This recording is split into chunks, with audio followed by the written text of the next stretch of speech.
আমাদের সমাজের মানুষ জানে আমরা চাকরি করি, আমার বন্ধুরা জানে আমি চাকরি করি, আমার ভাই জানে আমি চাকরি করি, কিন্তু আসলে আমি চাকরিজীবীর মতো কোনো কিছুই আমি করতে পারি না। 16 মাসের বেতন দাও,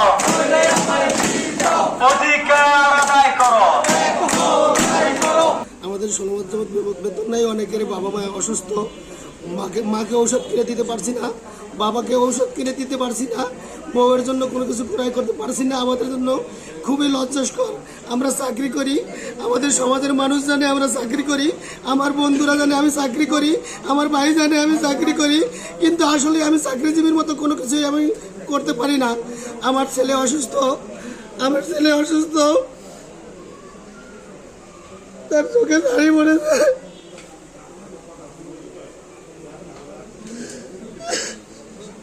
তার চোখে ছানি পড়েছে। আমি বাবা হিসেবে তার চোখের ছানির অপারেশন করতে পারি না, এর চেয়ে লজ্জার কিছু নাই। আমার মা অসুস্থ হয় দীর্ঘদিন যাবৎ, তার জন্য চিকিৎসা করতে পারছি না। আমি ঋণে জর্জরিত, আমি 7 লক্ষ টাকার ঋণে জর্জরিত আছি। আমার বাবা অসুস্থ ছিল দীর্ঘদিন, তার কিছু দেনা ছিল, আমিও ধার দেনা করেছি। এই 16 মাস বেতন না পাওয়ার কারণে আমি সেই দেনা দিতে পারছি না, আমি বাড়িতে ঠিক মতন থাকতে পারছি না, পাওনাদার আমার কাছে আসে।